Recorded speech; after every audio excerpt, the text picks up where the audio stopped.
भाई मंच बहुत बड़ा शाहूकार था, बहुत घोड़े थे, बहुत तगड़ा बिजनेस था, व्यापार था। और कहते हैं एक बार उनके रिश्ता आया बेटी का, सिर्फ इसलिए रिश्ता ठुकरा दिया कि सामने वाला शाहूकार सिर्फ 5-4 गांवों का मालिक था, जबकि भाई मंच बहुत बड़ा शाहूकार था। इसलिए वो रिश्ता ठुकरा दिया कि हम आपके बेटे को अपनी लड़की का रिश्ता नहीं करेंगे। सत्संग हुए, गुरु साहिबान सच्चे मुर्शिद कामिल दाता ने वहां सत्संग किए, तो भाई मंच भी सत्संग सुनने आया। थी संस्कारी रूह, सत्संग सुना, दिलो दिमाग में बैठ गया कि सच्चे गुरु तो ये हैं। सत्संग सुनते ही नाम ले लिया, मालिक से जुड़ गए और सारे जिन देव फरिश्तों को माना करते थे छोड़ दिया कि जब कुल मालिक को याद करना है तो दूसरा बीच में कौन है। और ऐसी कोई करनी हुई, भाई मंच के जो व्यापार था उसमें घाटा पड़ना शुरू हो गया, घोड़े मरने शुरू हो गए। आज के आदमी को जुकाम लग जाए तो पूंछ उठा लेता है, मुझे जुकाम क्यों लगा। यूपी में एक सेवादार था, कोई सत्संगी था, सेवादार नहीं, तो कहने लगा गुरुजी से जरूरी बात करनी सुमन के बारे में। हम बैठे हुए थे, हमने कहा बोल बेटा। जैसे सोमवार का दिन था, संडे को नाम लिया था। कहते गुरुजी आप अपना गुरु मंत्र वापस ले लो। क्यों, क्या हो गया भाई? कब लिया? कहता कल लिया। आज वापस कर लो? कहता हाँ जी। क्यों? मुझे जुकाम हो गया। कपड़ा तूने लिया रात को? कहता ना। तो फिर इसमें नाम ने का टांग मार दी तेरे नाक पे, जो जुकाम हो गया। हमने कहा ये तो रस गया, अब रोम रोम में धस गया, ये तो निकलने का नहीं। सुमन करेगा तो फायदा है, नहीं करेगा तो भी आत्मा को तो ठप्पा मालिक ने लगा दिया है बेपरवाह ने। सो कहने का मतलब लोग तो इतने में ही पूंछ उठा लेते हैं। भाई मंच की कथा जरा ध्यान से सुनिए। तो उसके घोड़े मरने लग गए, व्यापार में घाटा पड़ गया, यहां तक कि घर बिक गए, बंगले बिक गए। लोगों ने बहुत कहा तू मानता नहीं, पहले मानता था, मूर्ति पूजा करता था, ये करता था, वो करता था, वो सब छोड़ दिया, इसलिए तेरे घर में घाटा पड़ रहा है। कहता ना ना, मेरा गुरु पूरा है, मैं उसको नहीं छोड़ूंगा, सब कुछ छोड़ दूंगा, जितना मर्जी नुकसान हो जाए। नुकसान होता गया, गरीब हो गया, बिल्कुल सब कुछ बिक गया। और उधर से गुरु मुर्शिद कामिल जाने जान होते हैं। एक मुरीद को भेजा, एक सिख को भेजा कि ये ले चिट्ठी भाई मंच को जाके दे दो और कहना ये गुरु जी की चिट्ठी है, लेकिन इसकी भेंटा 5 अशरफियां कह लीजिए, शायद आपको अच्छी तरह समझा जाएगी कि इसकी कीमत जो है 5 अशरफियां हैं, सोने की उस समय होती थी।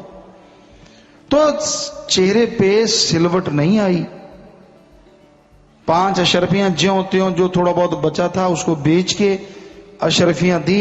चिट्ठी लेता है, कभी अभी खोली नहीं, चूमता है, आंखों पे लगाता है, माथे पे लगाता है, नाचता है, वाह मेरे पीर मुर्शिद कामिल गुरु ने मुझे याद किया, मैं भी उनकी याद में हूं, मेरे लिए उनकी चिट्ठी आई है। आंखों से अश्रुधारा बह रही है, नाच रहा है, गा रहा है, चिट्ठी खोलता है, उसे और चूमता है, वाह मेरे पीर मुर्शिद कामिल के हाथ लगे हैं, क्या मोती जैसा है सब कुछ। बड़ा वैराग्य आ रहा है, बड़ा नाच रहा है, दिखावा नहीं, हकीकत। जिनके अंदर हकीकत होती है वो क्यों किंतु नहीं करते। दूसरे तो आपको बताया है, जरा सी बात कह दो, चाहे आजमाने के लिए कही गई हो, बस मुंह टेढ़ा हो जाता है। ये रूहानियत बहुत बड़ी चीज है। तो उस चिट्ठी को चूमता है, आंखें पे लगाता है, नाचता गाता है, बड़ी खुशी अंदर मनाता है और घर में रखता है, परिवार को बताता है। अब मालिक सदगुरु को क्या मंजूर है वो तो वो जाने। अगली चिट्ठी फिर भेज दी कि भाई इस बार 25 रुपए, 25 अशरफियां इसका रेट है। चिट्ठी पहुंची, कहते भाई मंज तेरे लिए गुरु जी की चिट्ठी आई है और इसके इस बार अशरफियां 25 है। बिल्कुल नहीं डोला, अडोल। कहना आसान है, जिनको खाने के लाले पड़े हों, अडोल नाचने लगा। कहता फिक्र मत कीजिए। घर आके कहने लगा भाई अब क्या करें? फिर कहता ओ ठीक है। शाहूकार के पास गया, कहता भाई मेरी बेटी की मंगनी शादी आपकी अभी कर देता हूं, पर मुझे 25 अशरफियों की जरूरत। वो परिवार जिनको पहले ठुकरा दिया था, सोचिए उसी के दरवाजे पे जाना अपनी बेटी का रिश्ता लेके, कोई छोटी बात नहीं है। पर जो मुरीद होते हैं, नाम तो कोई भी मुरीद रख ले, आशिक कोई भी बन जाए, दिखने से या हाव भाव से आशिकी नहीं आती, आशिकी आती कर्मों से। उसके घर जा पहुंचा, बेटी बहुत खूबसूरत थी, तो उसने भी मान लिया कि ठीक है शादी कर दे। 25 रुपए ले लिए, आके 25 अशरफियां उसको दी, सिक्को। आगे से कई गुना ज्यादा नाचता है, चूमता है चिट्ठी को, माथे पे लगाता है, सिर पे लगाता है, आंखों से अश्रुधारा कई गुना बेग से निकलती है, छाती से लगाता है, बड़ी बेहद खुशी। दिखावा नहीं करता हकीकत में, क्योंकि आज दिखावे में तो कई भक्तों के भी बाप बने बैठे हैं, लेकिन वो दिखावा नहीं कर रहा, वो अंदर से, हकीकत में उसके अंदर से एक अश्रुधारा फूटती है झरने की तरह।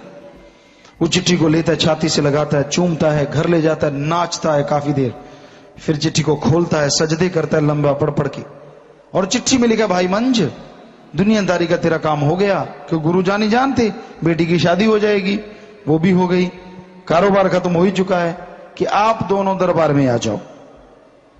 तो वो दोनों कहता हो गुरु ने बुलाया है, और नाचता है, सारा कुछ थोड़ा बहुत बचा, कहता बांट दो सब कुछ, 2-4 कपड़े जो भी थे लिए, और आ गया घरवाली को, कहता चलें भाई, चलना है तो चल, मैं तो अपने गुरु के पास जाऊंगा, तेरी मर्जी। वो कहती मैं क्यों पीछे रहूं। वो भी दोनों आ गए। अब गुरु जी के पास आप पहुंचे, तो वो लंगर वगैरह बनाने लगी, और वो भाई मंज जंगल में जाता, सूखी लकड़ियां बीनता, लंगर के लिए ले आता। तो चर्चा चली, पूछा किसी ने, क्योंकि अभी भी शायद अजमाना बाकी था, गुरुजी ने कहा या सिख ने कहा कि भाई अगर ये रोटी खाता उतनी, जितनी सेवा करता उतनी तो लंगर से रोटी खा लेता है। किसी ने कहा भाई मंजी ये बात हुई है आपकी। कहता है ऐसा हुआ है। कहता है कोई बात नहीं। अगले दिन सुबह 2 बजे उठा, रात को लकड़ियां इकट्ठी करके लाया, लंगर के लिए रख दी। फिर एक राउंड लगाने गया, फिर लकड़ियां इकट्ठी की, शहर में बेच दी, उससे रोटी खाई। कई कहने लगे यार तेरे जैसा पागल शाहूकार नहीं देखना, हमें तो बहुत दिमाग होता है, क्यों सुदाई होके घूम रहा है। कहता आपको क्या, सतगुरु की रजा। कहते कैसा सतगुरु, छोड़ ऐसे सतगुरु को, सारा बिजनेस चौपट करवा दिया, थोड़े घोड़े थे वो भी खत्म हो गए, सारे बंगले बगीचे ऐशोराम खत्म हो गया, ये गुरु राम खत्म हो गया, ये गुरु तेरा, ऐसा भी कोई गुरु होता है। कहता है गुरु के बारे में ना बोल, मेरे कर्म होंगे, सतगुरु की रजा होगी, वही सबसे बढ़िया है। चुप हो गए, अब कौन बोले। यूं सिलसिला चलता रहा, और एक दिन भाई मंझ लंगर के लिए, क्योंकि जल्दी जाते थे, छठी लेने गए, वन छठी, वन में से लकड़ियां इकट्ठी की, बंडल बांध लिया, और अचानक चक्रवात और तूफान आया, इतना जबरदस्त, बिना मुंडेर के कुआं था, और उसमें धड़ाम से पड़ा। अब पता चला कि भाई लंगर में लेट हो रहे हैं, क्यों नहीं आया भाई मंच। कहते बड़ी आंधी आई थी भाई, पता करो गुरुजी आप बाहर आ गए, पता करो भाई मंच कहां है, रस्सा लो भाई, सीढ़ियां लो। गुरुजी भाग लिए, साथ में सेवादार, गुरुजी को क्या हुआ, नंगे पांव भाग रहे। तो जिधर अंधेरा था अभी भाई मंज थे वहां पहुंच गए। गुरुजी कहते भाई देखो देखो कहां है, देखा तो कुएं में। तो किसी ने आवाज दिया, ओ भाई मंज अब तो आंख खोल ले, ए अंधे, क्या करेगा ऐसे गुरु को, वन छटियां लाता है, उसका भी कहा कि इतने का तो लंगर खा लेता है, फिर तो अलग से लाता है, अब कुएं में गिर गया, निकल बाहर। कहता है गुरु को मत कुछ बोल, ऐसा कर पहले वन छटी निकालो। कहते क्यों, तू आजा बाहर, छोड़ लकड़ियां, अभी भी तेरी आष्टी नहीं गई। कहता मैं कहता हूं गुरु के बारे में मत बोलो, पहले वन छटी निकालो, सारी सात संगत का लंगर लेट हो रहा है, वो निकालो पहले। रस्सा नीचे लटकाया, उसको बांध के बाहर निकाल दिया। दूसरे में गुरुजी कहते भाई उसे निकालो जल्दी, उसे बाहर निकाला। छोटी बात नहीं है, एक शाहूकार, इतना बड़ा घराना हो, और उसे बाहर निकाला। देखो हैं गुरुजी नंगे पांव, आंखों से अश्रुधारा, हो गुरुजी आप मेरे लिए।